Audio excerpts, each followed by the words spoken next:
अस्सलाम वालेकुम नाज़रीन, मैं आपका मेज़बान मोहम्मद शरफुद्दीन सच न्यूज़ में आपका इस्तकबाल करता हूं। हिंदुस्तान की इतिहास की एक न्यूज़ हम आज आपको बताने जा रहे हैं, जो कि काफ़ी स्टडी करने के बाद हम ये न्यूज़ तैयार कर रहे हैं हमारे नाज़रीन के लिए। तो आइए नाज़रीन, आज की न्यूज़ शुरू करने से पहले हमारे सलमान खान, जो कि हमारे फेमस बॉलीवुड स्टार है, सलमान खान की एक फिल्म आई थी, एक था टाइगर। आखिर ये फिल्म का नाम इस तरह से क्यों रखा गया था, एक था टाइगर। फिर उसके बाद एक फिल्म आई थी उसी की पार्ट 2, जिसका नाम था टाइगर जिंदा है। जी हाँ नाज़रीन, टाइगर जिंदा था 2001 तक।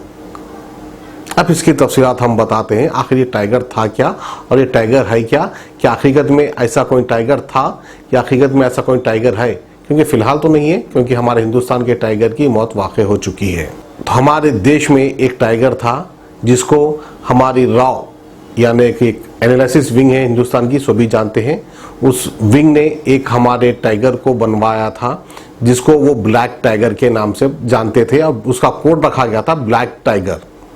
ये कोड वर्ड था ब्लैक टाइगर। ये ब्लैक टाइगर कहाँ इसका जन्म हुआ, इसका शौक क्या था, क्या ये हिंदुस्तान का एक जासूस था, इसकी तफसीलात हम आपको बताते हैं।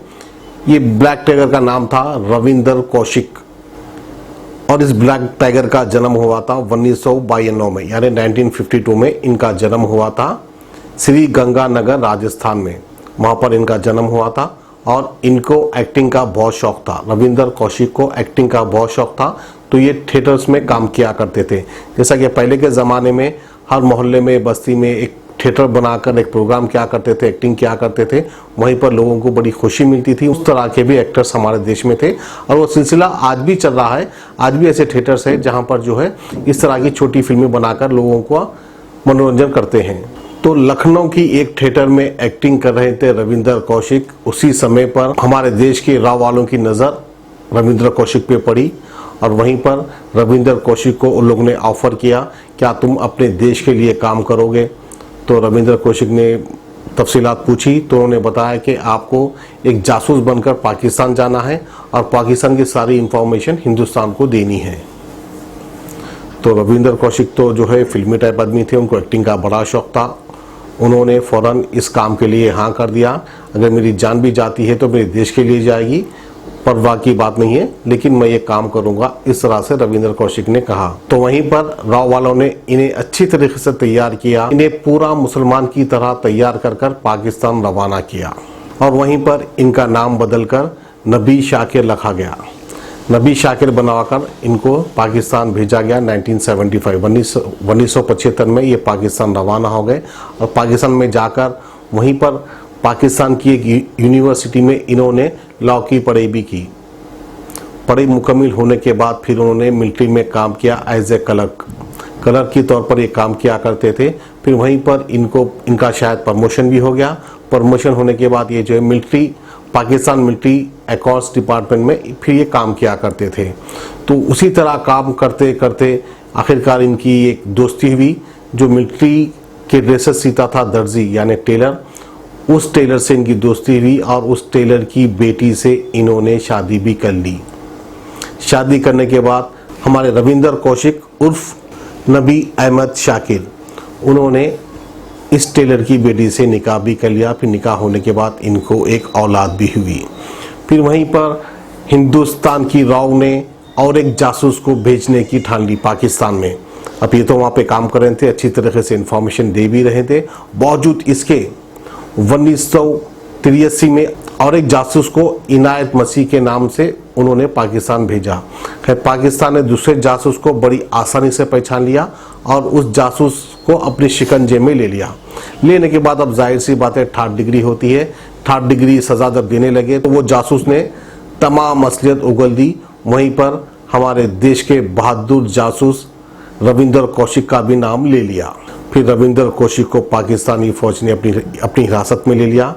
लेने के बाद यहाँ तक कि उनको सजाए मौत भी दे दी। फिर वहीं पर पाकिस्तान के सुप्रीम कोर्ट तक ये केस गया, तो सुप्रीम कोर्ट ने इनकी सजाए मौत को बर्खास्त करते हुए इनको उम्र कैद की सज़ा सुनाई। खैर, इसी तरह मुसीबत झेलते झेलते 2001 में मुल्तान पाकिस्तान सेंट्रल जेल में इनका इंतकाल हो गया।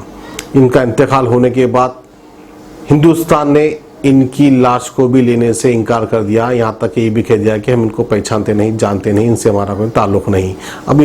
अब हमारे देश की भी कुछ मजबूरी होती है, जैसा कि आप सभी जानते हैं, समझ सकते हैं, हम भी समझ सकते हैं। तो हिंदुस्तान ने इनकी लाश को भी नहीं लिया, अब वहीं पर उनको दफनाया गया, यानी पाकिस्तान में ही उनको दफनाया गया। तो ये थी हमारे देश के बहादुर ब्लैक टाइगर रविंदर कौशिक की दास्तां, जो अपने देश के लिए जान दे दिया। देने के बाद आखिरकार उसको हिंदुस्तान की सरजमीन नसीब नहीं हुई, ना हिंदुस्तान की ज़मीन में वो दफन हो सका, ना ही हिंदुस्तान में उसकी लाश को चिता लगाई गई। आखिरकार उसको पाकिस्तान में ही दफन होना पड़ा। हम सैल्यूट मारते हैं ऐसे बहादुर जासूस को जो हमारे देश के लिए मर मिट गया। तो ये थी रविंदर कौशिक ब्लैक टाइगर की दास्तां। हमें दीजिए इजाजत, खुदा हाफिज।